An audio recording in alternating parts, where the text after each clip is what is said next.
আমার এখনো মনে আছে, আমি ইংল্যান্ডের মধ্যে আমাদের একটা প্রোগ্রামের মধ্যে পুলিশ প্রশাসনও ছিল, স্থানীয় এমপিও ছিলেন।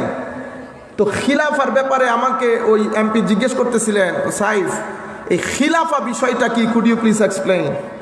তখন আমি তাকে বলছি, আমাকে গিভ মি 15 মিনিটস, আমি 15 মিনিটের মধ্যে আপনাকে বুঝাতে পারবো খেলাফা কি জিনিস। আমি যখন খিলাফার বক্তব্য, শুধু আমি ডেভেলপমেন্ট এবং রাষ্ট্রপ্রধানের সাথে সংশ্লিষ্ট ব্যক্তি কখনো প্রভাবশালী হয় না।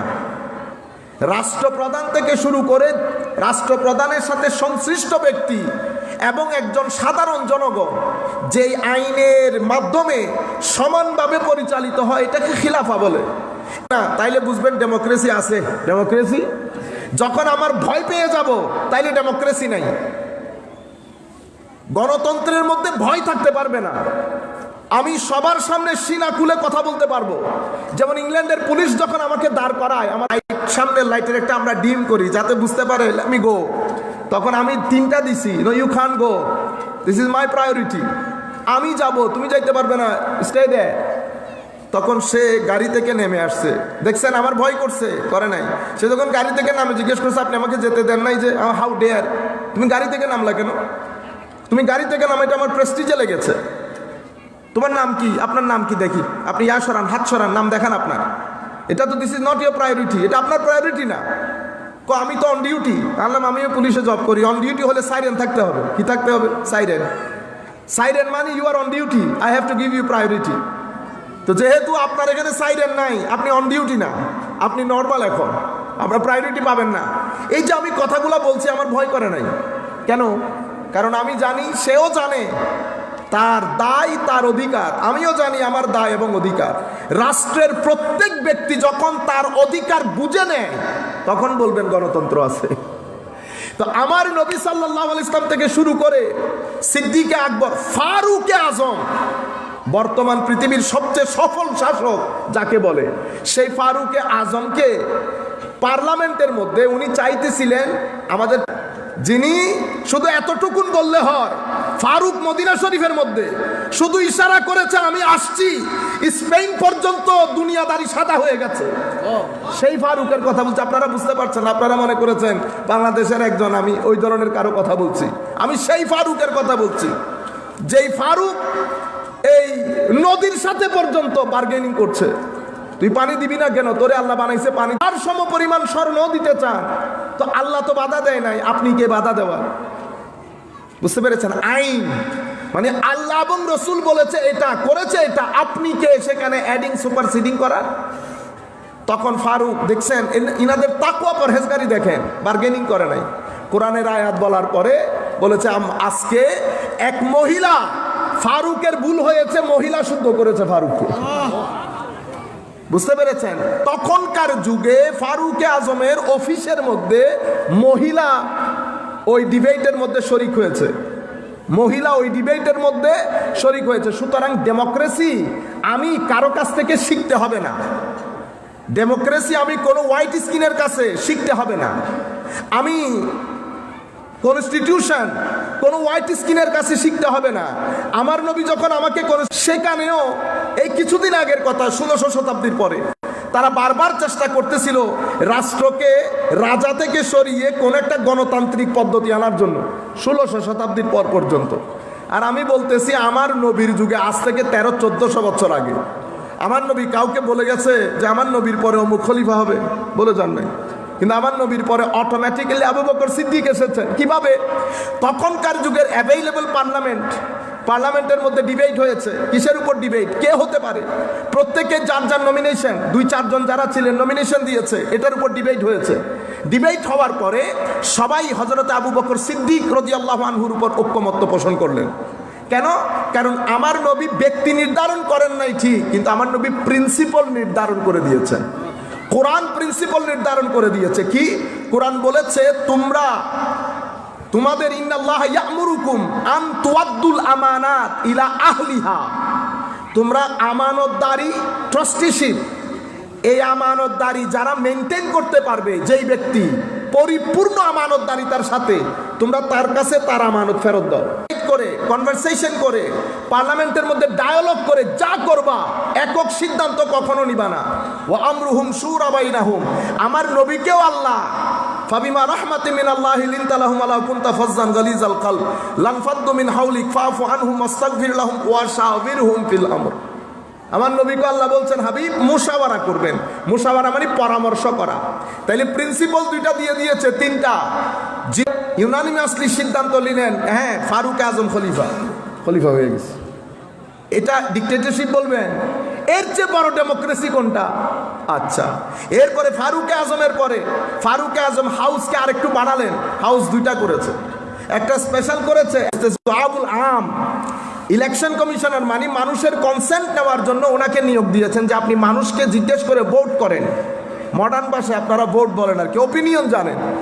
উনি ধারাবাহিকভাবে প্রত্যেক ব্যক্তি, ইভেন মুসাফিরদের কাছ থেকে পর্যন্ত ভোট নিয়েছে। শেষ পর্যন্ত হাড্ডাহাড্ডি লড়াইয়ের মধ্যে হযরত উসমানে গনি জিতেছেন, উসমানে গনি খলিফা হয়েছে। হযরত উসমানের পরে হযরত আলী রাদিয়াল্লাহু তাআলা আনহু হাউস অফ লর্ডসের ভোটে ইউনানিমাসলি হযরত আলী চলে এসেছেন। আপনি এখানে দেখছেন ডেভেলপমেন্টটা কিভাবে হয়েছে। ডেভেলপমেন্টের পরে বিচার, এর পরবর্তীতে ওনাদের খিদমাত। এবার আমি এটা এখানে রাখি। এখন আপনি বলেন আপনি কোন খেলাফতের কথা বলতেছেন? আপনি খেলাফতের কথা বলে এরে কাফের বলতেছেন, এরে আল্লাহ পাক জানে ক্ষমতা গেলে কি করবেন, মাজার ভেঙে ফেমলে বলতেছেন। বুঝতে পেরেছেন? এটা হচ্ছে উগ্রতা, এটা হচ্ছে, এবং একটা নির্দিষ্ট ষড়যন্ত্রের মাধ্যমে এই নামগুলাকে কালার করে ফেলা হয়েছে।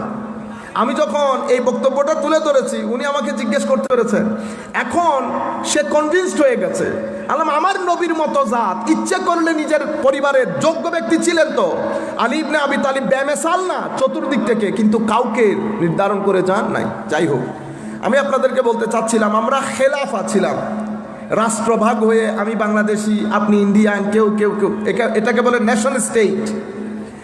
তো মুসলিম খেলাফতের পতনের পরে আমরা যখন বিভিন্ন রাষ্ট্রে বিভক্ত হলাম, মিডল ইস্ট আস্তে আস্তে শক্তি সঞ্চয় করে মিডল ইস্ট যখন শক্তিশালী হতে লাগলো, টাকা পয়সাও পেল, মুসলিম দুনিয়ার মধ্যে আমাদের অর্থনৈতিক দুর্দশার সাথে সাথে, জ্ঞানগত দুর্দশার সাথে সাথে, রিসার্চগত দুর্দশার সাথে সাথে আমাদের এখানে ইখতিলাফ, পারস্পরিক দ্বন্দ্ব অনেক অনেক অনেক বেড়ে গিয়েছে।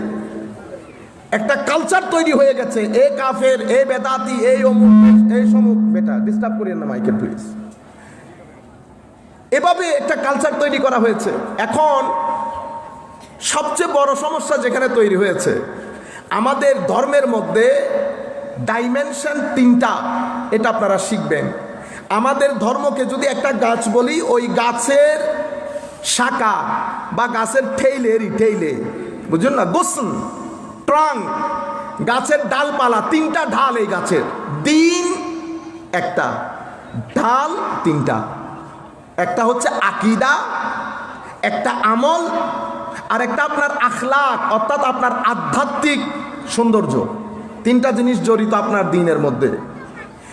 এই তিনটা জিনিসের মধ্যে উম্মতে মুসলিমার মধ্যে আমলগত দিকে,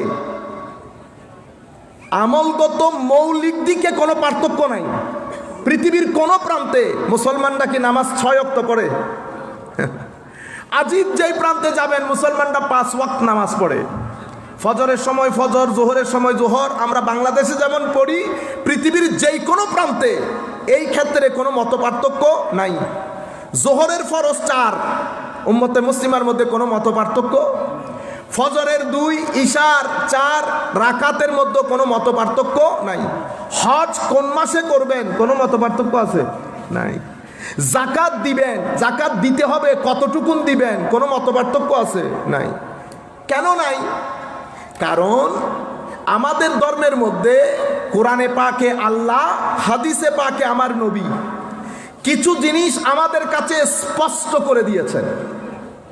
বাস, ওইখানের মধ্যে আর কোনো মতভেদ নাই। আপনি উত্তর কাঠ্টলি থেকে, আমি ডক্টর নূরনবী আজহারীকে বলেছি, উত্তর কাঠ্টলি থেকে বিশ্বাসপাড়া বললে যে কেউ আপনাকে নিয়ে যাবে।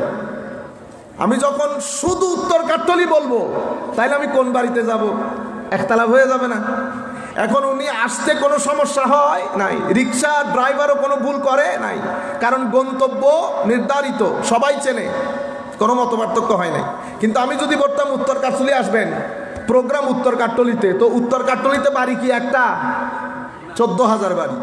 এখন মত পার্থক্য হয়, কেউ বলবে মাইকের আওয়াজ আসতেছে হয়তো পণ্ডিত বাড়িতে, কেউ বলবে না মাইকের আওয়াজ পশ্চিম দিক থেকে আসতেছে হয়তো আজিম তালুকদার বাড়িতে। মত পার্থক্য হয়ে গেছে। তো কেন হইল মত পার্থক্য? কারণ যিনি ডাইরেকশন দিয়েছেন উনি নির্দিষ্ট হেকমতের কারণে ডাইরেকশনকে ইনকমপ্লিট রেখেছেন।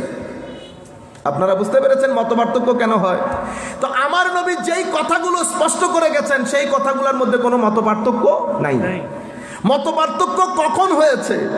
আমার নবী কখনো আমিন জোরে বলেছেন, কখনো আস্তে বলেছেন, কখনো হাত এভাবে তুলেছেন, কখনো এভাবে তুলেছেন, কখনো নিয়তটা নাভির নিচে করেছেন, কখনো বুকের উপর করেছেন, কখনো বুক থেকে একটু নিচে করেছেন, কখনো ছেড়ে দিয়েছেন।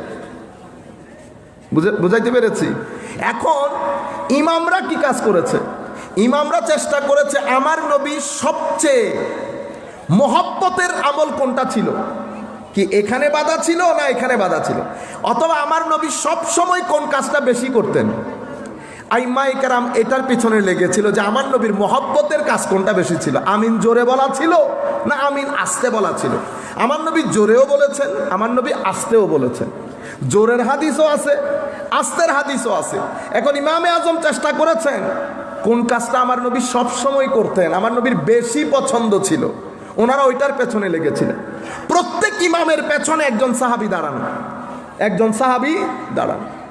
আপনারা বুঝতে পেরেছেন? এইভাবে নামাজের যেই যেই বিষয়গুলা নিয়ে আমার নবী ক্লিয়ার কাট, যদি একটা কাজ করতেন তাইলে ইখতিলাফ হইতো না, যেহেতু একটা করেন নাই ইখতিলাফ হয়েছে। তো আমলের ইখতিলাফ উম্মতে মুসলিমার মধ্যে কখনো উম্মতে মুসলিমাকে দ্বিধা বিভক্ত করে নাই। আমলের ইখতিলাফের কারণে উম্মতে মুসলিমার মধ্যে মেইনলি, ছোটখাটো ঘটনা বাদ দেই, মেইনলি কোনো মারামারি নাই, কখনো হয় নাই। আচ্ছা, আখলাক, আধ্যাত্মবাদ, এটা নিয়ে কেরামের মাজার, আউলিয়া কেরামের মাজার। আগে যাদের মাজার প্রীতি বেশি ছিল বিদায় দিনও বেশি ছিল। এখন আপনি বেশি স্মার্ট হয়ে গেছেন বিদায় দিন নাই। দিন মনে রাখবেন, এখন আমাকে দেখতে দাড়ি টুপি এগুলা লাগাইতে কোনো কষ্ট হয়েছে? আমার টাকা খরচ হয়েছে শুধু। এটা তো একত্ববাদে বিশ্বাস করেছেন, কিন্তু আপনি জানেন আসল একত্ববাদ কোনটা? আসল একত্ববাদ হচ্ছে আপনার ভিতরে বাইরে আল্লাহ আল্লাহ রসুল বাদে কেউ না থাকা। চাইবো আল্লাহর কাছে, ভয় আল্লাহর জন্য, লোভ লালসা দুনিয়া কোনো কিছু যখন ব্যক্তির ভিতরে থাকে না তাকে বলে আসল তৌহিদবাদী। আপনি আল্লাহর ওলিদেরকে তৌহিদ শিখাইতে আসছেন, ইন্না লিল্লাহ। হুজুর গৌসুল আজম বলছে কিছুই নিব না, আমি এমনিতে যাব। তোমার ভিতরে যদি ভীতি আসে তাইলে তৌহিদ নাই, ভয় লাগলে তৌহিদ নাই। যার ভিতরে ভয় থাকবে না সে হইল আসল তৌহিদবাদী। কারণ যার ভিতরে তৌহিদ আছে, আল্লাহ আছে, তার ভিতরে আল্লাহর নূর তো কোনো কিছু ঢুকতেই দেবে না। সেই তো 24 আওয়ার্স আমার আল্লাহর সুহবতের মধ্যে থাকে। বুঝতে পেরেছেন? সেই কারণে হুজুর গৌসুল আজম সহ গেলেন তৌহিদ। তো স্বাভাবিকভাবে উনি বলছেন হুজুর আমার তৌহিদ আপনার তৌহিদের চেয়ে অনেক দুর্বল। একটা হচ্ছে বিশ্বাস, আরেকটা হচ্ছে সেই বিশ্বাসের আলো ছড়ানো। আমি শুধু বিশ্বাস করি, আমার বিশ্বাসের মধ্যে ইয়াকিন যেটা থাকার পরে নূর যেটা আসার কথা সেটা নাই। কিন্তু আল্লাহর ওলিদের মধ্যে এই তৌহিদের বিশ্বাসের সাথে সাথে আলোটাও আছে। সেই কারণে আমি বাজার জমাইতে পারি না, আল্লাহর ওলি বাজার জমাইতে পারে। আল্লাহর ওলির শানে বেয়াদবি করবো, আমরা 10 তবকা উঠবো, 15 তবকা নিচে নামবো, এটা হবে না কখনো।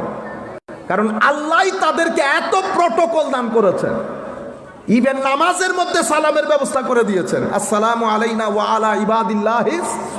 নামাজ কার? আল্লাহর না? তো আল্লাহর নামাজের মধ্যে আল্লাহর ওলিদেরকে সালাম দেওয়ার কোনো দরকার আছে? কিন্তু এটা আল্লাহর ডিভাইন প্রটোকল। মাওলা কেন করেছেন? Because they are part and parcel of this দিন। কিভাবে মাওলা? দ্বীনের প্রচার বিস্তৃতি এবং প্রসারে আমার ওলিরা রাত দিন কাজ করেছে দ্বীনের জাহের এবং বাতেনকে সামলানোর জন্য। কেউ জাহেরের কাজ করেছে, মাদ্রাসার মধ্যে পড়িয়ে মানুষকে এলম দিয়েছে, কেউ বাতেনে আমার নবীর মাধ্যমে আনিত নূর বিতরণ করেছে। যারা পড়িয়েছে তারা বইয়ের মাধ্যমে পড়িয়েছে, যারা নূর বিতরণ করেছে তারা সিনার মাধ্যমে, সিনা থেকে সিনা নূর বিতরণ করেছে। একটার জন্য লাইব্রেরিতে থাকতে হয়, আরেকটার জন্য রাতে সিজদা দিয়ে আল্লাহর দরবারে পড়ে থাকতে হয়। একটার জন্য মাদ্রাসা, আরেকটার জন্য গভীর জঙ্গলের মধ্যে আল্লাহ রাব্বুল আলামিনের স্মরণে একাগ্র চিত্তে বসে থাকতে হয়। আল্লাহ রসুল অপছন্দ করেন এমন প্রত্যেক জিনিস থেকে দূরে থেকে নফসকে কঠিন সাধনার মাধ্যমে কন্ট্রোল করে নামাজের নূর, জিকিরের নূর, কোরআনের নূর এগুলা দিয়ে ভরপুর করে নিজের রূহকে শক্তিশালী করে তারা আল্লাহ রাব্বুল আলামিনের ডিভাইন লাইটের রেসিপিয়েন্ট হয়েছে। They became recipient of the divine light after miserable, indescribable effort and struggle.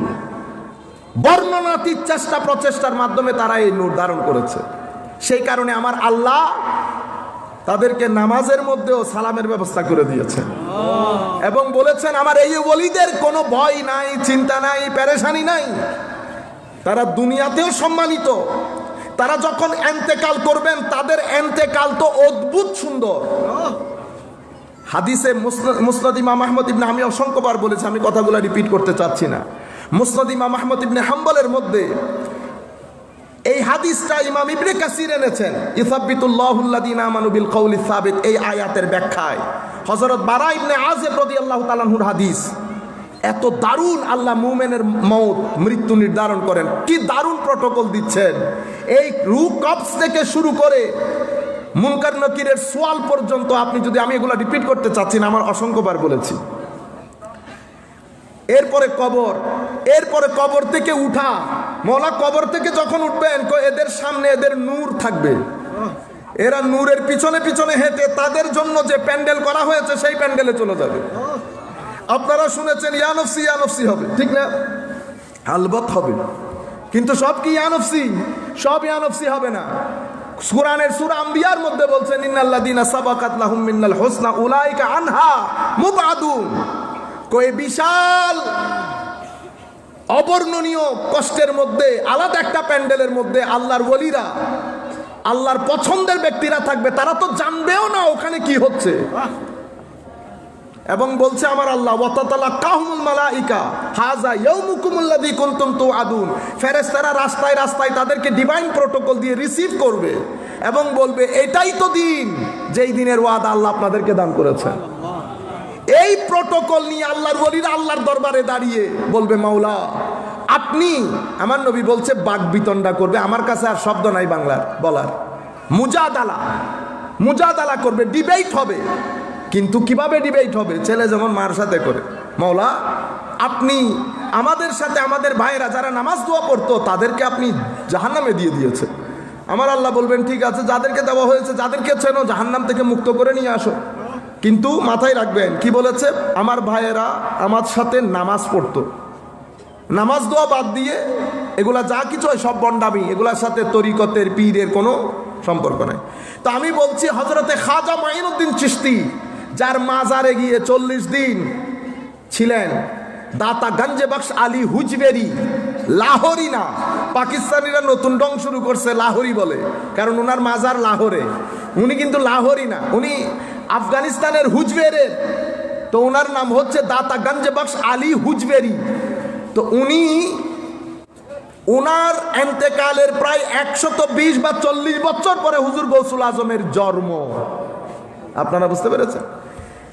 অনেক আগের বলি, মানে প্রথম যুগের তৃতীয় ব্যাচের বলি। প্রথম যুগকে আমরা 3 ব্যাচ করি, 3 ব্যাচের মধ্যে এক ব্যাচ তো একেবারে তাবেউ তাবেঈন, আরেক ব্যাচ তারপরে, আরেক ব্যাচ তারপরে, ইনারা একেবারে প্রথম যুগের আল্লাহর বলি। হুজুর গৌসুল আজমরা পরবর্তী যুগের প্রথম ব্যাচের বলি, পরবর্তী যুগে। কিন্তু মনে রাখবেন হযরতে মুসার যেমন খিদির, হুজুর গৌসুল আজম হচ্ছে আমার নবীর খিদির। আমার নবীর যেমন নবুয়তের আকাশে কোনো মেসাল নাই, হুজুর গৌসুল আজমেরও বেলায়েতের আকাশে কোনো মেসাল নাই। আপনি যেমন কুদরত বুঝতে হলে নবুয়তকে বুঝতে হবে, অনুরূপভাবে আপনি যদি নবুয়ত বুঝতে চান বেলায়েতকে বুঝতে হবে। একটা একটার মাধ্যমে বিকশিত হয়। একটার মধ্যে অথবা মাধ্যমে, কুদরত নবুয়তের মধ্যে অথবা নবুয়তের মাধ্যমে বিকশিত হয়, আর নবুয়ত বেলায়তের মধ্যে বা বেলায়তের মাধ্যমে বিকশিত হয়। তো হুজুর গৌসুল আজম আব্দুল কাদের জিলানী একেবারে পরবর্তী পর্যায়ে প্রথম ব্যাচের আল্লাহর ওলি। উনি ওনার কিতাবের মধ্যে বলছেন ওলিরা 3 ধরনের হয়, সুফি, মুতাসাউফিফ, মুস্তাউসিফ। তো সুফিকে যেই ব্যক্তি বাইবর্ন পেট থেকে যখন এসেছেন বেলায়ত নিয়ে এসেছেন। আপনাদের মনে এখন খটকা লেগে গেছে না, বেলায়ত নিয়ে কি আসতে পারে? আসতে পারে। আপনার ভাই যেমন বাইবর্ন জেনেটিক্যালি ব্রেইনি, বলেন না আপনারা, একই ভাই, একজনে স্কুলে যায় আরেকজনে ক্যাডেট কলেজে, ক্যাডেট স্কুলে। কি ঘটনা? ও অনেক অনেক দারুণ ব্রেইন। তো আপনার তো ভাই কোনা, ও বাইবর্ন ভালো। তো বাইবর্ন যাদের ব্রেইন ভালো তাদেরকে ভালো ছাত্র বলে, আর বাইবর্ন যাদের সিনা আল্লাহর পক্ষ থেকে সেট করা এবং ডিজাইন করা তাদেরকে আল্লাহর বলি বলে। ফারাক কি? আল্লাহ তাদের ভিতরে খাস কিসিমের স্পিরিচুয়াল অ্যান্টিবডি ঢুকিয়ে দেয়।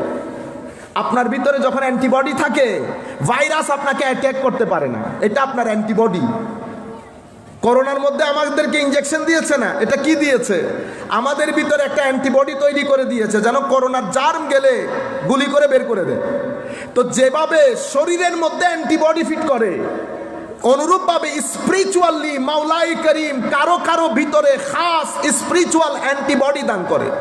এটা খাস কিসিমের তাকুয়ার পানি, এটা আপনি অর্জন করতে পারবেন না। আমাদের মধ্যে অনেক ব্যক্তি আছে না, ছেলে অসম্ভব ভালো ছেলে, বন্ধু বান্ধবদের মধ্যে সেরকম না, অসম্ভব ভালো। আমরা এক কথা বলি, সে আরেক কথা বলে।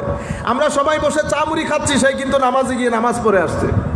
জিজ্ঞেস করলাম আপনারা বন্ধু এরকম? আপনার এখন ও ছোটকাল থেকে ওরকম। তো এখন প্রশ্ন জাগে না, পরিবেশ এক, শিক্ষক এক, দেশ এক, কিন্তু নেচার ভিন্ন। কেন? কারণ আমার আল্লাহ পরিস্থিতির ডিমান্ড অনুযায়ী কোন কোন ব্যক্তির ভিতরে খাস কিসিমের অ্যান্টিবডি দান করেন। এই কারণে তারা দুনিয়াতে আসতে একটা ডিভাইন প্রোটেকশন নিয়ে আসেন, রোগ হয় না। ভিতরে শয়তান তাদেরকে ওয়াসওয়াসা দিতে পারে। আমার আল্লাহ নিজেই কোরআন শরীফের মধ্যে বলেছেন, আমরা আজকে হাদিস শরীফে না যাওয়ার চেষ্টা করব। আমার আল্লাহ বলছেন, ফাইজা কারাতাল কুরআন ফাস্তাইজ বিল্লাহি মিনাশ শাইতানির রাজিম। যখন আপনারা কোরআন পড়বেন তো রাজিম, মারদুদ, অভিশপ্ত শয়তান থেকে আল্লাহর দরবারে পানা চাইবেন। সেই কারণে আমরা কোরআন পড়ার আগে কি বলি? আউযু বিল্লাহি মিনাশ শাইতানির রাজিম পড়ি না কেন? কারণ আল্লাহ বলেছেন কোরআনের আগে যেন শয়তান থেকে আশ্রয় কামনা করি। হায় হায়, কথা আবার আরেক জায়গায় বলতে ইচ্ছে করতেছে, আচ্ছা না না বলি। শয়তানের, আচ্ছা বলে ফেলি বিসমিল্লাহ। শয়তানের ওয়াসওয়াসা এটা এত খতরনাক, এত খতরনাক, নিরেট একজন ভদ্র মানুষকে সেকেন্ডের মধ্যে সে মিসগাইড করে ফেলে। এশা পড়েছে, ফজর পড়েছে এক ব্যক্তি, কিন্তু কেমনে কেমনে ওয়াসওয়াসা দিয়ে সেই ব্যক্তি জোহরও পড়ে নাই, আসরও পড়ে নাই, মাগরিবও পড়ে নাই, অথচ এশা পড়েছে, ফজর পড়েছে বাজামাত, কিন্তু কোন ওয়াসওয়াসা দিয়ে সে। আমরা কোনো সময় যদি সুযোগ হয় শুধু ওয়াসওয়াসার উপর আমরা বলবো ইনশাআল্লাহ। এবার এটা কত খতরনাক দেখেন। কোরআন শরীফের শেষ সূরা কুল আউযু বিরাব্বিন, মাওলা হাবিব আপনি বলে দেন আমি আশ্রয় কামনা করছি শয়তান থেকে। আমার নবীর আশ্রয় কামনার কোনো দরকার নাই। কেন? এই যে কোরআনের আয়াত পড়েছি, সেই আয়াতের মধ্যে আল্লাহ বলছেন এই ফাস্তাইজ বিল্লাহি মিনাশ শাইতানির রাজিম, এরপরে বলছেন ইন্নাহু লাইসা লাহু সুলতান আলাল্লাযিনা আমানু ওয়া আলা রাব্বিহিম ইয়াতাওয়াক্কালুন। শয়তান আমার বান্দাদের মধ্যে যারা ওলি, যারা মুমিনে হক, মারদে হক, যারা সত্যিকার অর্থে আমার উপর আস্থা রাখে, শয়তান তাদেরকে প্রভাবিত করতে পারে না। আজীব বিষয় না? মাওলা তারা কি প্রভাব মুক্ত? তারা ডিভাইনলি প্রোটেক্টেড, স্পেশাল অ্যান্টিবডি আছে, শয়তান কাজ করতে পারে না, শয়তান কাজ করতে পারে। কিন্তু এটা এত খতরনাক কুল আউযু। এখন আমার নবীর গুলামকে শয়তান প্রভাবিত করতে পারে না, আমার নবীকে পারবে? আপনারা বুঝতে পেরেছেন? নবীর আদনা গুলামকে শয়তান প্রভাবিত করতে পারে না, নবী তো নবী। আচ্ছা, এরপরে দেখেন কুল আউযু বিরাব্বিন নাস, কার কাছে আশ্রয় কামনা? মানুষের প্রতিপালকের কাছে, মালিকিন নাস, মানুষের একক একচ্ছত্র অধিপতির কাছে, ইলাহিন নাস, মানুষের সিজদার মালিকের কাছে। মাওলা তিনজন তো একই কথা। আপনি আশ্রয়ের পরে শুধু কার কাছে কামনা করব সেটা বলতেছেন বারবার। কি যেই রব গাছের বিচিকে ফাটিয়ে অসম্ভব বড় বৃক্ষ বের করে, সেই রবের আশ্রয় কামনা করছি। কি থেকে? মিন শাররে মা খালাক, সাথে সাথে চলে এসেছে কি থেকে আশ্রয় কামনা করছি। কিন্তু এই সূরার মধ্যে সাথে সাথে আসে নাই। 3 বার কুল আউযু বিরাব্বিন নাস মালিকিন নাস ইলাহিন নাস। মওলা কি থেকে? মিন শাররিল ওয়াসওয়াসিল খান্নাস, শয়তানের ওয়াসওয়াসা থেকে। এবার ওয়াসওয়াসা কি জায়গার মধ্যে কথাগুলো রেখে আমরা ওই মূল যেখান থেকে শুরু করেছিলাম সেখানে চলে যায়, কথাটা এখানে অধুরা রেখে যায়। মুসলিম উম্মার আমলের ক্ষেত্রে কোনো ইখতিলাফ হয় না? ইখতিলাফ বলতে মারামারির ইখতিলাফ হয় নাই, আখলাকের ক্ষেত্রেও হয় নাই। কিন্তু গত যাইতে আপনি নর্থ আমেরিকাতে চলে যান, এরপরে বাংলাদেশ, আপনারা মনে করেন কি এগুলো সব বাংলাদেশি? এখানে বলেও আবার এগুলো সব বাংলাদেশ, ইন্ডিয়া, পাকিস্তানি। দেখছেন অবস্থা। আজকের দিনে এই পর্যন্ত আমরা যা কিছু করি, ঈদে মিলাদুন নবী বলেন, ইসালে সোয়াবের মাহফিল বলেন, ওরস বলেন, মুহররম শরীফের আলে বাইত রাসূলের শান গাওয়া বলেন, সাহাবায়ে কেরামের আজমতের কথা বলেন, যা কিছু আমরা করি আহলে সুন্নাত ওয়াল জামাত নামে আমার নবীর ইশকের মধ্যে কান্নাকাটি করা, নাত পড়ে কান্নাকাটি করা। উম্মতে মুসলিমার এখনো পর্যন্ত, আমি যদি 5 মাইল, আমার মনে হয় আমরা যখন মাঝখানে গেছিলাম 10 রিয়াল নিছে এই ট্যাক্সি ড্রাইভার, এখন হয়তো নিতে নিতে $20 রিয়াল নেবে। হযরতে শেখ আলভী মালিকি রহমতুল্লাহি আলাইহির দরবার, সেই দরবারের মধ্যে মিলাদুন নবী দফ বাজিয়ে বাজিয়ে পালিত হয় মিলাদ কিয়াম। ছোটখাটো আলেম না, 2 হেরেমের মধ্যে আলে বাইতে রাসূল, 2 হেরেমের মধ্যে ওনার বাপ দাদা 14 গোষ্ঠী হাদিসের দরজ দিত। ওসমানিয়া খেলাফতে ওনার দাদারা দরজ দিতেন, অতঃপর উনি দরজ দিয়েছেন। সৌদি আরব ক্ষমতায় আসার পরে ওনাকে রাষ্ট্র ছেড়ে বাইরে ইন্দোনেশিয়ায় চলে যেতে হয়। দীর্ঘ বছর পর বিয়েও করেছেন ইন্দোনেশিয়ান, দীর্ঘ বছর পরে ফেরত এনেছে সৌদি সরকার। আল্লাহ পাক জানে কি কারণে এনেছে, আমি আপনাদেরকে বলতে চাচ্ছি। কিন্তু সৌদি আরবের মধ্যে যেহেতু বেশিরভাগ ওহাবি আকীদা, আমরা এখানে আপনারা আবার মন খারাপ করার কোনো, আমি কাউকে ছোট বড়ার জন্য না, আমি ফ্যাক্ট আপনাদেরকে বলছি। কারণ সৌদি আরব ক্ষমতায় আসার পরে মূল ঘটনাটা শুরু হয় আব্দুল ওহাব নাজদি, মোহাম্মদ ইবনে আব্দুল ওহাব নাজদি। উনি একটা মুভমেন্ট পরিচালনা করেন। ওনার দৃষ্টিতে এতদিন পর্যন্ত মুসলমানরা, মানে ওনার দৃষ্টিতে ওনার সময়কাল থেকে ব্যাক গেলে ওয়েস্টার্ন কান্ট্রির লোক ইসলাম কবুল করে আজকের দিন পর্যন্ত, উনিও মুসলমান না। শেখ জালালউদ্দিন রুমি, ওনারা তো প্রথম সারির মুশরিক হয়ে গেছে, কেউ মুসলমান নাই। কিন্তু আল্লাহ পাকের মেহেরবানি, হুজুর গৌসুল আজমের ব্যাপারে আবার কিছু বলে নাই। সেটা কি কারণে বলে নাই সেটাও জানি। সেটা কি? হুজুর গৌসুল আজম হাম্বলি মাযহাবের ছিলেন, ওনারাও হাম্বলি মাযহাবের, একই মাযহাবের। তো আর ওনাকে রাখছে, ওইটা আমারটা ভুল হইতে পারে। তো আমি আপনাদেরকে বলতে চাচ্ছিলাম, এই ক্ষমতায় আসার পরে আমাদের এখানে যখন আপনি মুভমেন্ট শুরু করেছেন, মূল প্রবলেমটা এখান থেকে শুরু হয়েছে। কি শুরু? আপনি বলছেন মুসলমানরা নবী করিম সাল্লাল্লাহু আলাইহি ওয়াসাল্লামের মহব্বতের ব্যাপারে সীমালঙ্ঘন করে ওনাকে আল্লাহ পর্যন্ত পৌঁছিয়ে দিয়েছে। এখান থেকে মুসলমানের সমস্যার শুরু। এই সমস্যাটা যেতে যেতে আলে বাইত, সাহাবায়ে কেরাম, আউলিয়ায়ে কেরাম পর্যন্ত পাকা গজিয়েছে। এখন মুসলমানের সমস্যা, দ্বীনের মধ্যে ডাইমেনশন 3টা: ঈমান আকীদার বিষয়, আমল ইসলাম তথা আমলের বিষয়, আখলাক আধ্যাত্মবাদের বিষয়, ভিতরের জগতের পরিষ্কারের বিষয়। এই 3টা জিনিস।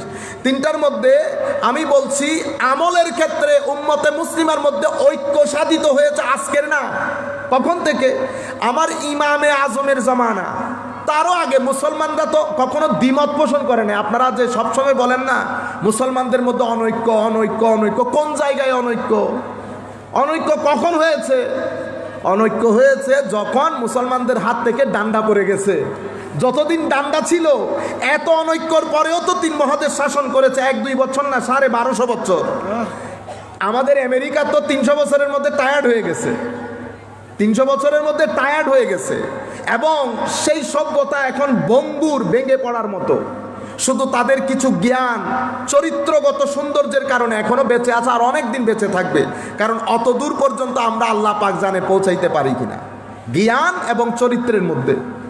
আমি আপনাদেরকে যেটা বলছি, 1250 বছর পর্যন্ত একই স্ট্যাটাসের মধ্যে মুসলমানরাও ছিল। কিন্তু আপনি বলছেন না অনৈক্য, অনৈক্য না, পলিটিক্যালি হয়েছে, কিন্তু ওই অনৈক্য হয় নাই যেটা বর্তমানে হয়েছে। এই যে ঘরে ঘরে, ভাইয়ে ভাইয়ে, এলাকায় এলাকা, এই যে দ্বিমত, সমস্ত মুসলমান 4 মাযহাবের উপর আমলের ক্ষেত্রে একমত পোষণ করেছে। কেউ হানাফি, রাষ্ট্রীয়ভাবে বিয়ে প্রথা থেকে, রাষ্ট্রের আইন কানুন থেকে, সম্পদ বন্টন থেকে শুরু করে সব কিছু। কেউ হানাফি, আপনি মনে করতেছেন শুধু হাত তোলা নামা, হাত তোলা নামার বিষয় না তো, ওর রাষ্ট্র পরিচালনার বিষয়, সুপ্রিম কোর্ট পরিচালনার বিষয়। যিনি প্রধান জাস্টিস, আপনি যদি আজকে মুসলিম উম্মার দেশ থাকতো, আপনি যদি ব্যাংকিং, বর্তমানে যে western country banking finance system দিছে, আপনি এটা নিয়ে প্রধান বিচারপতির কাছে যেতে হতো না। এখন যেই কাজ আমাদের মুফতি সাহেব করেন, মুফতি যখন ফতোয়া দিয়েছেন, আপনি মনে করতেছেন এটা মুফতির ফতোয়া। মনে রাখবেন, মুফতির ফতোয়া এটা শরীয়তের আরেকটা সোর্স। কোরআন, সুন্নাহ, ইজমা এবং কিয়াস। কোরআন, সুন্নাহ, ইজমা এবং কিয়াস। ইজমা এবং কিয়াসের সাথে আলেমের সম্পর্ক। আমার নবী যেই কারণে উম্মতের আলেমকে ওয়ারাসাতে আম্বিয়া বলেছেন, আপনারা বুঝতে পেরেছেন? এটাকে আপনি আন্ডার এস্টিমেট করছেন, আন্ডার এস্টিমেটেড না। তাইলে আপনি যখন যাবেন, উনি যখন ফতোয়া দিবে, এটা শরীয়তের পার্ট এন্ড পার্সেল হয়ে যাবে ফতোয়া। তাইলে উম্মতের মধ্যে এই যে গত এতশো বছর মাযহাবগতভাবে উম্মত ঐক্যমত্য, কেউ হানাফি, কেউ মালিকি, কেউ শাফেঈ, কেউ হাম্বলি, 1-2 দেশে পুরা পৃথিবীর মুসলমান। এটাকে বলে ঐক্যমত্য পোষণ করা। আধ্যাত্মবাদের ক্ষেত্রে সমস্ত উম্মত একমত যে এটা আল্লাহর ওলি, যাদেরকে আল্লাহ আল্লাহর ওলি বলেছেন, তাদের সংস্পর্শে যাওয়া পর্যন্ত আপনি মারেফতে ইলাহি অর্জন করতে পারবেন না। এই জন্য সমস্ত ইমামদের, বড় বড় স্কলারদের, শিক্ষকদের লিস্টের মধ্যে আপনি অন্তত একজন আল্লাহর ওলি পাবেন, যাদের মজলিসে গিয়ে ইনারা বসে নিজের সিনাকে কি করতেন? পবিত্র করতেন। আজকের দিন পর্যন্ত দেখেন, আল্লামা জালালউদ্দিন আল কাদেরী পীর সাহেব নাই, আসেনি? আচ্ছা, যারা আপনারা মনে করেন পীর বিশ্বাস করেন, আমাদের হাটাজারি ওয়াহাবি মাদ্রাসার যিনি কিছুদিন আগে এন্তেকাল করেছেন, মাওলানা শফি সাহেব, ওনার পীর সাহেব নাই? কি মনে হয়? তো আপনার পীর সাহেব সহি, আমারটা পথভ্রষ্ট হয়ে গেছে। মুরিদ তো উনিও করান, মাদ্রাসাই দেওবন্দ মুরিদ করাই না? মুরিদও করান, পীরও আছে। প্রত্যেক মাদ্রাসায় দেওবন্দের এত বড় বড় আলেম, প্রত্যেকের পেছনে একজন একজন পীর আছে। হয় হাজি এমদাদুল্লাহ মুহাজিরে মক্কি, নতুবা আশরাফ আলী থানভী, সবাই পীর আছে। আপনি যেই কোনো চ্যানেল, এখন তো আমরা লেখাপড়া ছেড়ে দিয়েছি, জানিও না। আমি জানি এখনো অনেকে রাস্তার মধ্যে শুনতেছেন, আপনি মনে করতেছেন আমি মিথ্যা বলতেছি। আমার প্রত্যেক কথা জিম্মাদারিপূর্ণ কথা। আল্লাহর ওয়াস্তে রাস্তায় টক মক না করে আমার কথাগুলো আপনি যাচ পড়তাল করেন, গুগলের মধ্যে লেখেন, আপনার ওই আলেম, শিক্ষকের নামও আসবে, ছাত্রের নামও আসবে। আপনি তখন দেখবেন কার পিছনে কোন আল্লাহর ওলি আছে।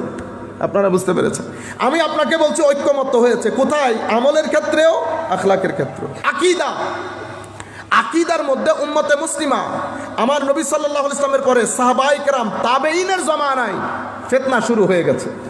ফিতনা, কেউ আলে বাইতে রসুলকে পছন্দ করছে না, কেউ সাহাবায়ে কেরামকে গালি দেয়, কেউ আউলিয়ায়ে কেরামের বিরুদ্ধে কলম ধরে, কেউ আল্লাহর শানে, আল্লাহ সুফাই বসেছে আরশে আজমে, আমি যেভাবে বসেছি সেভাবে বসেছে।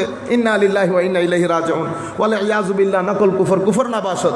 আপনারা বুঝুন, এই ধরনের যখন অনেক ফিতনা ফাসাদের সৃষ্টি হয়েছে, সেই সময় উলামায়ে আহলে সুন্নাত, ইমামে আজমের পরে ইমাম তাহাবি, আমি আজকের কথা বলছি না, ইমামে আজম ওই যে 80 হিজরিতে একদম প্রথম, আজকে না, ইমাম তাহাবি, তাহাবির পরে আল্লাহ রাব্বুল আলামিন উম্মতের 2 জন বিজ্ঞ আলেমকে পাঠিয়েছেন, ইমাম আবুল হাসান আশআরি, ইমাম আবু মনসুর মাতুরিদি রাদিয়াল্লাহু আনহু। এই 2 জনকে বলে আহলে সুন্নাত ওয়াল জামাতের ইমাম। আপনি মনে করছেন আহলে সুন্নাত বাংলাদেশ, ইন্ডিয়া, পাকিস্তানে মনে করছিলেন? এরকম না। এগুলা তো 350 হিজরি, 350 হিজরির পিছনে যদি যান তো ইমাম তাহাবিও আছে, ইমামে আজমও দাঁড়িয়ে আছে। এটা হচ্ছে আহলে হাদিস, আহলে সুন্নাত ওয়াল জামাতের ব্যাকগ্রাউন্ড। এবং এই যে উম্মত ঐক্যমত্য পোষণ করেছে, এ বলেছে এ বলেছে এ বলেছে, সবাই ফেরকা হয়ে গেছে। কি ফেরকা? ফেরকা মানি আপনি ওই যে পুকুর থেকে আপনাদের রিজার্ভ ট্যাঙ্কিতে পানি আনতেছেন না, ছিদ্র দিয়ে কিছু পানি বের হয়ে যায় নাই, এটা কিন্তু মেইন স্ট্রিম না। মেইন স্ট্রিম তো ওই যে পাইপ দিয়ে আপনার রিজার্ভ ট্যাঙ্কিতে পড়তেছে। তো যেটা রিজার্ভ ট্যাঙ্কিতে পড়তেছে এটা আহলে সুন্নাহ ওয়াল জামাত উম্মতের মেইন স্ট্রিম, সংখ্যাই বেশি। যেগুলো ছিদ্র দিয়ে বের হয়ে যাচ্ছে এরা কারা? কেউ সাহাবীকে গালি দিয়েছে, যে কোনো একজন সাহাবীকে, বের হয়ে গেছে কি থেকে? উম্মতের মেইন স্ট্রিম থেকে। আমরা তাদের নাম দিয়েছি কি? শিয়া। আরেকজন আহলে বাইত রাসূলকে গালি দিয়েছে, অপছন্দ করছে, আমরা তাদের নাম দিয়েছি খারিজি। আরেকজন আল্লাহ রাব্বুল আলামিনের ব্যাপারে নিজের আকল বেশি খাটাইতে গিয়ে আল্লাহকে দেখে ফেলতে চাচ্ছে, না দেখতে হবে, চোখে দেখতে হবে, আমরা তাদেরকে মুতাজিলা। এভাবে ফেরকাগুলা ছোট ছোট ফেরকা, কিন্তু উম্মতে মুসলমানের একমত হওয়া, ঐক্যমত্য কখনো বুলন্ডিত হয় নাই। কিভাবে? আকীদার ক্ষেত্রে এই দুইজন ইমাম ধারাবাহিকভাবে সেটা বজায় রেখেছে। পরবর্তীতে যারাই এসেছে তারাই আহলে সুন্নাত ওয়াল জামাতের আকীদার ক্ষেত্রে এই দুইজনকে ইমাম হিসেবে মেনে নিয়েছে। উম্মত প্রবলেমে পড়েছে? পড়ে নাই। আমলের ক্ষেত্রে 4 মাযহাব মেনে নিয়েছে, আখলাকের ক্ষেত্রে তাসাউফ তরিকত মেনে নিয়েছে। 1200 বছর সৌদি আরব ক্ষমতায় আসার পরে এই যে ফিতনাগুলা শুরু হয়েছে। কিভাবে?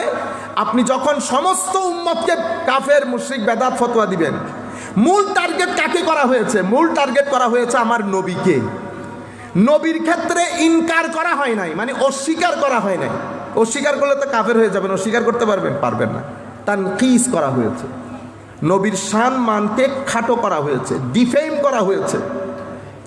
এরপরে বাজারের মধ্যে কথাগুলো আসতে লাগলো, আমার মতো, তোমার মতো, বড় ভাই ছোট ভাই, গুনাহ করেন, দোষে গুনাহ, এই যে বিস্তর কথা, যেই কথাগুলোর কারণে আস্তে আস্তে আজকে আমাদের যুবকরা এই পর্যন্ত এসেছে। উনি নবী, নবী আর কি, তো কি হয়েছে?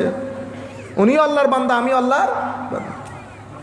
আস্তে আস্তে আজকে আপনি এটাও বলতেছেন যে আবু বকর সিদ্দিকের চেয়ে আমার আমল বেশি। আপনারা বুঝতেন তো? আমাদের সাধারণ শ্রোতারা কি মনে করেন?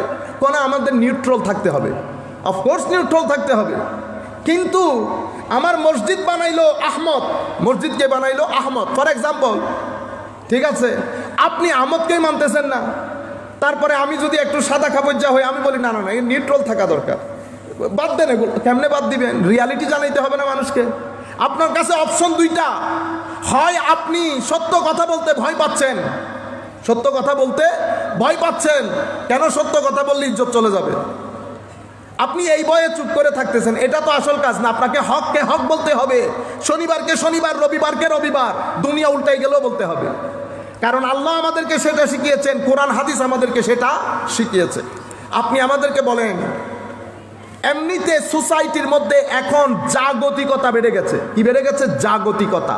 এটাকে আমরা বলি ম্যাটেরিয়ালিজম, দুনিয়া। আপনি কেমনে বুঝবেন সোসাইটির মধ্যে জাগতিক হয়ে গেছে সোসাইটি? 3টা জিনিস যখন একটা সমাজের মধ্যে দেখবেন, মনে করবেন সেখান থেকে দিনের গ্রিপ লুজ হয়ে যাচ্ছে, মানুষ অতিমাত্রায় জড়বাদী হয়ে যাচ্ছে। কি কি জিনিস? যখন সোসাইটির মধ্যে লোভ বেড়ে যাবে, যখন সোসাইটির মধ্যে প্রতিযোগিতা বেড়ে যাবে, আরো চাইতে চাইতে 4-3 লাখ টাকা আপনি কামাই করেন, শুধু ব্যাংকের মধ্যে পড়তেছে, পাশের ভাই বোন চাচতো ভাই এলাকা খবর নাই। ও ভাই, যেটা আপনি খাইতেছেন ওইটা আপনার, যেটা ব্যাংকে রেখেছেন ওইটা কিন্তু আপনি দেখবেন না, ওইটা আপনার না, ওইটা তো ব্যাংকে রেখেছে। আপনি মনে মনে করতেছেন ইট বিলংস টু ইউ, এটা আপনার, but it doesn't belong to you. যতক্ষণ আপনি এটাকে খেয়ে না ফেলবেন ততক্ষণ তো আপনার না। আমি আপনাকে রাখতে নিষেধ করছি না, অবশ্যই রাখবেন ফর ইউর ফ্যামিলি, আপনার সন্তানদের জন্য, কিন্তু সন্তানদের জন্য কি আপনি দিঘি পরিমাণ পানি দিয়ে যাবেন? এটা আসল না। সন্তানকে যতটুকুন দেওয়ার দিবেন, আসল জিনিস হচ্ছে চরিত্র, ঈমান, আকীদা, কালচার, নর্মস, ভ্যালিউস, এগুলো ট্রান্সফার করা। আসল বাবাকে, আসল বাবা সেই ব্যক্তি যেই ব্যক্তি তার সন্তানদেরকে তার ঘরের কালচার, নর্মস, আদব, কায়দা, এটিকেটস, ভ্যালিউস এগুলো ট্রান্সফার করতে পেরেছে, ঈমানি জজবা ট্রান্সফার করতে পেরেছে, সেই ব্যক্তি আসল বাবা, সেই ব্যক্তি সফল বাবা। আমাদের এখানে মুরব্বী যারা বসে আছে, কার বাবা কারে কোন কোটি টাকা দিয়ে গেছে? সবাই আল্লাহ পাকের মেহেরবানি এস্টাবলিশ না? সবাই এস্টাবলিশ। কিন্তু আপনি যখন বেশি দিয়ে যাবেন, তার মানে বেশি দিতে গিয়ে আপনি অতিরিক্ত অংশ আপনি আপনার গরিব আত্মীয় স্বজনের জন্য খরচ করেন নাই, এগুলা কালো সাপ হবে, রিয়াক্ট করবে। আমি আপনাকে এখন একটা গুরুত্বপূর্ণ মেসেজ দেই, আপনারা কখনো মনে করবেন না ধর্ম বাদ দিয়ে আপনি পৃথিবীতে শান্তিতে থাকতে পারবেন। এটা আমার মূল মেসেজ, আমার পুরা 5-6 মাসের সফরের মধ্যে এটা আমার মূল মেসেজ। আমি আমাদের মা বোনরাও শুনতেছেন, আপনি আপনার সন্তানকে কলেজে পাঠাবেন, ইউনিভার্সিটিতে পাঠাবেন, কোচিং সেন্টারে পাঠাবেন, অফকোর্স আপনি করবেন, কিন্তু মনে রাখেন এই কাজগুলা আপনার সন্তানের পেটকে ট্যাকল করবে, মনকে ট্যাকল করবে না। আপনার এখানে 3টা জিনিস, ব্রেইন, আমি যদি শুধু 3টা পার্ট বলি, পেট, আপনার সিনা, বক্ষ অর্থাৎ আপনার মন এবং আপনার ব্রেইন। কলেজে পাঠাচ্ছেন, ইউনিভার্সিটিতে পাঠাচ্ছেন, ঠিক আছে, তার ব্রেইনের কাজ হচ্ছে, এটা দিয়ে তার পেটে খাদ্য জুগবে, কিন্তু তার মনের খাদ্য কে দিবে? তার মনের খাদ্য কোত্থেকে আসবে? মনে রাখেন, মনের খাদ্য শুধু আসবে আল্লাহ থেকে, রসুল থেকে, কোরআন থেকে, ধর্ম থেকে, নামাজ থেকে। আপনি মনের খাদ্য আর কোথাও খুঁজে পাবেন না, এবং মানুষকে সহযোগিতা করা থেকে। আপনি যদি আমাকে এক বাক্যে জিজ্ঞেস করেন তো আমি বলবো আল্লাহতে স্মরণ, মানুষকে সহযোগিতা করণ। এই দুইটার মধ্যে আপনার মানসিক শান্তি আপনি কিনে আনতে পারবেন ঘরে। এখন আমরা কি করছি? আমরা পেটের জন্য পারতেছি না উল্টা লটকে যেতে, সব কিছু করছি, কিন্তু আমার ছেলের প্রাণের ক্ষুধা আমি নিবারণ করতে পারছি না। কেন?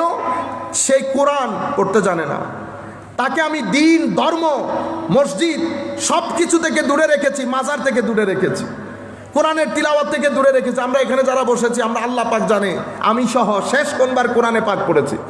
এটা তো হওয়ার কথা ছিল না, এটা আল্লাহর কালাম, এটার সাথে বসলেও আপনি আনন্দ পাবেন। আল্লাহর কালাম তো, এটার সাথে বসা মানে আল্লাহর সাথে বসা। পৃথিবীর মধ্যে হাজার মানুষ আছে যারা কোরআন পড়ে পড়ে আল্লাহতে হারিয়ে যায়, আল্লাহতে হারিয়ে যায়। আল্লাহ তাদেরকে আদর করেন, তারাও আল্লাহকে আদর করে।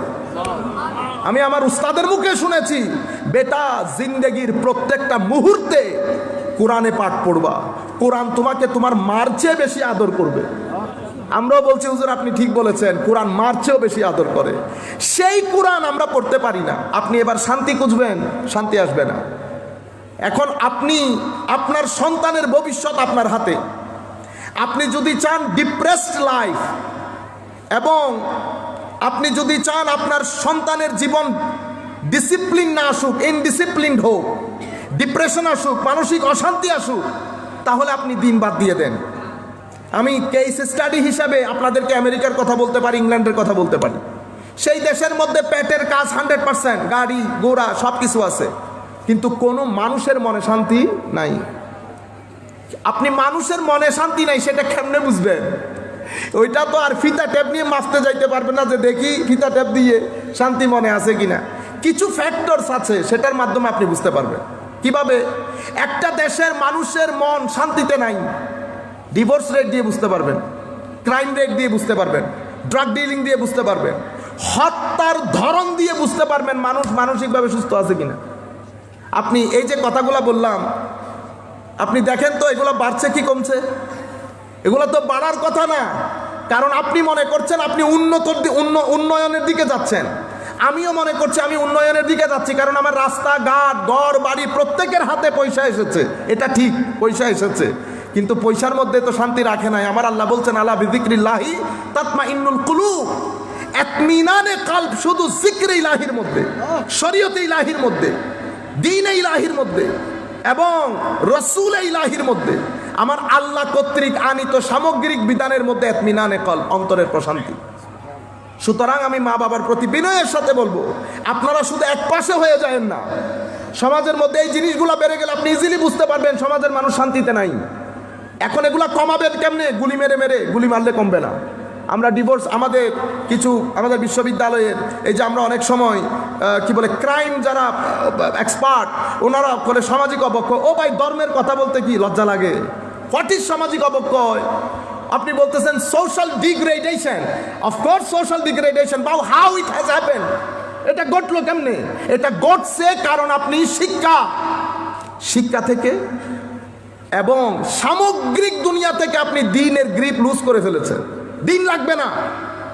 আপনি আমাদের টকশোগুলোর মধ্যে এটা জাতির ব্রেইন, এভাবে ওরা কি করে প্রিপেয়ার করে, টকশোগুলোর মধ্যে কথা যখন বলে, এখানে কেউ নাই চোখে চোখ রেখে কথা বলা। এখন দিন মানিক কবরের সাথে সম্পৃক্ত? অফকোর্স নয়, দিন দুনিয়ার সাথে সম্পৃক্ত, অতঃপর কবর। রব্বানা আতিনা ফিদ দুনিয়া হাসানা ওয়া ফিল আখিরাতি হাসানা। আমার ছেলে যারা এখন 10 বছরের, তারা কিছুদিন পরে 25 বছরের হবে। আমি এখন কথা বলবো, আপনারা লিখে রাখবেন। 25 বছরের ছেলে তারা যখন 25 বছরের হবে, আমাদের দেশের আত্মহত্যার রেট বেড়ে আসমানে উঠবে। আত্মহত্যার রেট। আমার ঘরের ছেলে অথবা আমার পাড়ার ছেলে দেখবেন বিছানায় শুয়ে শুয়ে কয়বার সে আত্মহত্যার চিন্তা করতেছে। কিভাবে আত্মহত্যা করবে? আপনি যেভাবে ডিভাইস, আপনি WHO ওয়ার্ল্ড হেলথ অর্গানাইজেশন, বিশ্ব স্বাস্থ্য সংস্থা এই কিছুদিন আগে 10 থেকে 15 বছর আগে ঘোষণা দিয়েছে যে ডিপ্রেশন করোনার চেয়েও ভয়াবহ হচ্ছে। ডিপ্রেশন করোনার চেয়েও, এটা আমাদের নতুন প্রজন্ম, তরুণ প্রজন্মকে খেয়ে ফেলবে এই ডিপ্রেশন। কি কারণে ডিপ্রেশন? মোবাইল এবং টেকনোলজি। মোবাইল এবং টেকনোলজি। আপনি একটা ছেলের কাছ থেকে, 15 বছরের একটা ছেলের কাছ থেকে মোবাইল নিয়ে 10 মিনিট দেখবেন সে ইরিটেটেড হয়ে যাচ্ছে, সে রিয়াক্ট করা শুরু করছে, কারণ তার মানসিক অবস্থা সুস্থ না। সে কোনো মানসিক সুস্থ ব্যক্তি রাতের 2:30 পর্যন্ত ঘুমে পড়ে যাচ্ছে, তবুও সে মোবাইল ইউজ করতেছে। এটা হওয়ার কথা ছিল না। কেন করছে? কারণ সে মানসিকভাবে সুস্থ না। পৃথিবীর মধ্যে কোনো প্রাণী নিজের ঘুম নষ্ট করে না, এক জাতি শুধু নষ্ট করে, তার নাম মানুষ। সেটার নাম মানুষ। ঘুমাইতে ঘুমাইতে 2:30 বেজে যাচ্ছে, আপনি ঘুমাইতে পারছেন না। যেই ব্যক্তি লাইট অফ করে এই রেইস গুলাকে চোখ দিয়ে খাবে, 10-15 বছর যেতে না যেতে তার ব্রেইন, তার চোখ, organ of his body protest করা শুরু করবে, ড্যামেজ হয়ে যাবে। এই দিক খেয়াল করার কেউ নাই। আমরা চেষ্টা করছি যতদূর সম্ভব বাংলাদেশের আনাচে কানাচে এই কথাগুলো পৌঁছিয়ে দেওয়া। আমি এই বিষয়ে আর সময় নষ্ট না করি। আরেকটা বিষয়, আপনি ছেলেকে কোথায় নিয়ে যাবেন? এক তো দুনিয়া, ম্যাটেরিয়ালিস্টিক, এই যে আমি আপনাদেরকে কথাগুলো বলছি, এগুলো যখন উপরে চলে যাবে, ডিভোর্স রেট, এই যে শব্দগুলো বলছি আমার লজ্জা লাগছে না, অথচ আজ থেকে 10 বছর আগে আমরা শব্দগুলো উচ্চারণই করি নাই। কিন্তু এখন আপনি আসমানে চলে যাচ্ছে, কারণ আপনি শান্তিতে নাই। শান্তিতে নাই। কেন শান্তিতে নাই? কারণ আপনি আখেরাতে আল্লাহ পাক জানে বিশ্বাস করেন কিনা। আপনি সব কিছু এখনই চান, এখন দিতে হবে। আপনি এক কেন্দ্রিক হয়ে যাচ্ছেন, আপনি মানুষকে রাইট দিচ্ছেন না। শ্বশুর বাড়ি হলে এক ধরনের, বাপের বাড়ি আরেক ধরনের। আপনার ফিতা ট্যাপগুলা এক পেশে হয়ে গেছে। আবার আপনি আর্গুমেন্ট, সব কিছু এখন অমুক এরকম, সমুক এরকম, আপনি কম্পিটিশনের মধ্যে আছেন। আমাকে এটা করতে হবে। খরচ, আপনার গড়ের ইনকাম 15,000, আপনি 25,000 টাকা খরচ করতে পারবেন না, কিন্তু আপনি পাগল করে দিচ্ছেন। কেন? আপনার চোখ থেকে আখেরাত সরে গেছে। যার ভিতরে আখেরাত থাকে, যার ভিতরে আল্লাহ প্রেম, নবী প্রেম থাকে, সে একটা রং কথা বললে দৃষ্টি ওদিকে চলে যায়, আমার আল্লাহ নি কোনো নারাজ হয়ে যাচ্ছে, আমার নবী নি কোনো নারাজ হয়ে যাচ্ছে। বুঝতে পেরেছেন? এই জিনিস, এটা তাকুয়ার পানি বলে, এটা মানুষকে প্রোটেক্ট করে। এগুলা কেন হচ্ছে? কারণ রাত দিন আমরা ঘরের মধ্যে নাটক, সিনেমা, এগুলা বাদে আমাদের ঘরের মধ্যে কোনো প্র্যাকটিস নাই। নামাজ পড়েন? হ্যাঁ পড়েন। আপনি সিনেমা, নাটক একটাকে অর্ধেক পর্যন্ত রেখে আপনি নামাজ পড়তে বসেছেন, আপনি নামাজ পড়তে পারেন নাই। আপনার সাবকনশিয়াস মাইন্ডের মধ্যে ওই জিনিসগুলাই ঘুরতেছে। আপনি শুধু তুতামানার মতো সূরা ফাতিহার আর একটা ইনাত ওয়াইনার কুল হু আল্লাহ পড়েছেন, নামাজের সাথে আপনি নাই। যখন আপনি এই আন্দাজে নামাজ পড়ছেন, হাদিসে পাকের মধ্যে আমার নবী বলছে তোমার নামাজ তোমাকে আল্লাহ থেকে দূরে সরিয়ে দেবে। আপনি পড়েছেন কাছে আসার জন্য, দূরে সরিয়ে দিচ্ছে। আপনারা, এটা একটা সমস্যা। আর একটা মূল সমস্যা ঘটেছে উগ্রবাদ। কি বাদ? উগ্রবাদ। ছেলে এখন নামাজের মধ্যে গেলে মা বাপ ভয় পেয়ে যাচ্ছে। কেন? কারণ এই ছেলে কলেজের মধ্যে, আমাদের এখানে কিছু জাল বিছানো হয়েছে, বিশেষ করে অনলাইন মিডিয়ার মধ্যে জাল বিছানো হয়েছে। এদের পিছনে কে? নোবডি নোস। বাংলাদেশের মাদ্রাসাগুলা থেকে যদি প্রমোট করা হইতো, তাইলে বুঝতাম বাংলাদেশের বড় বড় মাদ্রাসা থেকে প্রমোট করা হচ্ছে। অমুক শেখ, অমুক শিক্ষক আছে, আল্লাহ পাক জানে কেউ নাই। ছেলেগুলা যেহেতু মানসিকভাবে রুগ্ন, অসুস্থ, তারাই অনলাইন থেকে পেয়ে হঠাৎ করে তাদের দাড়ি হয়ে গেছে 1.5 বিয়ত, তখন তাদের পায়জামা উঠে গেছে হাঁটু পর্যন্ত। তারা এটাকেই দিন মনে করছে। তাকে বোঝানো হচ্ছে আশেপাশে যারা আছে কেউ মুসলমান না, চলো জান্নাতের রাস্তায়। আপনি জান্নাতের রাস্তায় যেতে গিয়ে বুয়েট ছেড়ে দিয়েছেন, ঢাকা বিশ্ববিদ্যালয় ছেড়ে দিয়েছেন, মেডিকেল কলেজ ছেড়ে দিয়েছেন। এসে আপনি সমাজের মধ্যে আপনার কতক্ষণ এই মসজিদে, কতক্ষণ ওই মসজিদে, যেতে লাগলেন। ন্যাশনালি, লোকালি, ইন্টারন্যাশনালি কিছু লোক কাজ করছে। একটা নির্দিষ্ট দেশ থেকে 2016 পর্যন্ত পৃথিবীতে প্রায় 70,000 কোটি টাকা খরচ হয়েছে। কি কারণে জানেন? ওই আইডিওলজির প্রচারের জন্য, ওই আইডিওলজির প্রচারের জন্য। সেই দেশের বিশ্ববিদ্যালয়গুলোর মধ্যে আমি আপনি চাইলে ভর্তি হতে পারবো না। ডক্টর নূর নবী ভর্তি হতে পারবে না, no matter how bright he is, doesn't matter. কেন? He belongs to a different school, he is a student of Jamia, that's why he is not allowed. আপনাকে কি করতে হয়? এখানে একজন নির্দিষ্ট ব্যক্তির সিগনেচার লাগে, ওখান থেকে পরে আপনি, আপনার কাছে বেদাত শিরক বাদে আর কোনো কথা নাই। এরপরে আমরা বিশ্ববিদ্যালয় করেছি, ব্যাংক করেছি, বিভিন্ন ধরনের অর্গানাইজেশন করেছি। বাংলাদেশের 3 হাত অন্তর অন্তর 3 তলা 10 তলা বিল্ডিং বানিয়েছি। আমরা যখন এখান থেকে ধরেন আমি হবিগঞ্জ যাব, আপনি অবাক হয়ে যাবেন, প্রতি 10 হাত পর পর আমরা চট্টগ্রামের মধ্যে এতগুলা লোক মিলে একটা স্কুলের বিল্ডিং বানাইতে পারতেছি না। কিন্তু আপনি 4 হাত পর পর প্রতিষ্ঠান, ছোটখাটো চোখ ধাঁধানো প্রতিষ্ঠান পুরা বাংলাদেশের মধ্যে, ইন্ডিয়ার মধ্যে, পাকিস্তানের মধ্যে, আফ্রিকার মধ্যে, জ্যামাইকান কান্ট্রি, ক্যারিবিয়ান কান্ট্রি জ্যামাইকার মতো নন মুসলিম দেশে, যেখানে এখন মুসলমানের সংখ্যায় 4000 হয় নাই, সেখানে আপনি 60টার মতো মসজিদ বানিয়ে ফেলছেন। আপনি মসজিদে নামাজ না, আপনার মানে মেইন টার্গেট 2টা, শিরক এবং বেদাত। বেদাতের ক্ষেত্রে সবকিছুর মূলে আমার নবী সাধারণ, নবী সাধারণ। এরা নবীকে বাড়িয়ে দিচ্ছে, এরা নবীকে বাড়িয়ে দিচ্ছে। এটা আমার যুবক ছেলেরাও খেয়েছে। তাদেরকে বোঝানো হয়েছে উনি নবী, উনি আল্লাহ সৃষ্টি, উনাকে আল্লাহ নবী বানিয়েছেন, বিদায় নবী। বুঝতে পেরেছেন? আপনার কাজ কি? আল্লাহকে সন্তুষ্ট করে জান্নাত অর্জন করা।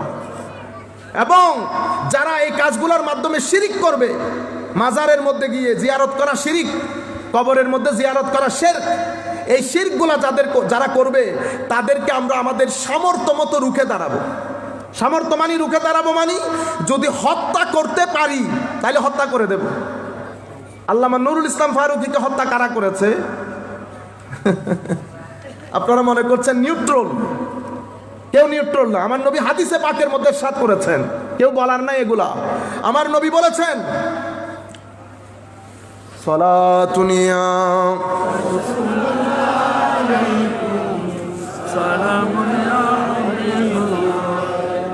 ওয়াল হাবিবুল্লাযী তুরজা শাফাতুহু